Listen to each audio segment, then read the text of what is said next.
Ito yung smartwatch na kahit na ilang beses mo siyang gasgasan ay walang talab sa kanyang screen. Makinis pa rin talaga. At kahit nga initan ko ng matagal itong screen niya ay wala rin talagang talab. Hindi pa rin nagbabago yung quality ng display niya. Grabe, ang mura lang nito pero ganyan siya katibay.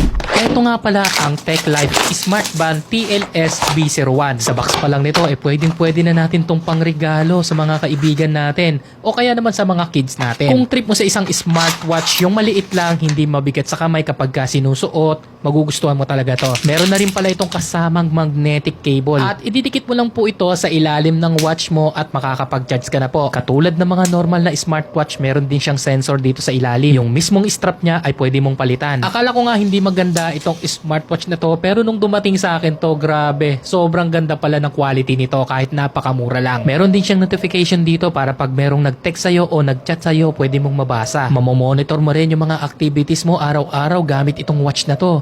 Mamomonitor na rin ang pagtulog mo. At syempre, yung heart rate mo. Pwede mo rin i-adjust yung kanyang brightness. Meron na rin siyang flashlight dito na pwede mong gamitin sa gabi. Eto pa ang matindi. Meron na ring alarm clock. Meron din siyang calculator. Grabe, lahat na ata nandito na sa smartwatch na to. Kahit napakamura lang, tignan mo naman.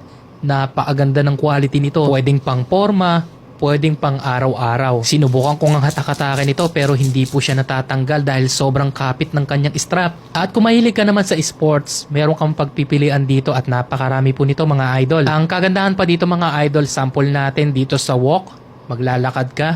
So magka-count po siya, makikita mo yung oras ng nilakad mo, yung kilometers, at makikita mo rin yung heart rate mo at distance. At sinubukan ko na nga baklasin to, ininitan ko muna yung screen niya para matanggal ko, pero kahit anong gawin ko, sobrang tibay talaga niya. At ang maganda dito mga idol, tignan nyo naman, kahit na basag-basagin ko yung kanyang screen, ay buong buo pa rin talaga yung kanyang display. At eto pa ang malupit mga idol, nagfa-function pa rin siya kahit na basag-basag siya. Hindi ko na nga tinulo yung pag-tear down sa kanya dahil satisfied na ako sa nakita ko. Sobrang solid, maganda yung quality. O siya, ilalagay ko na lang to dyan sa may yellow basket kung gusto mo rin ng ganitong watch. Yun lamang po, salamat.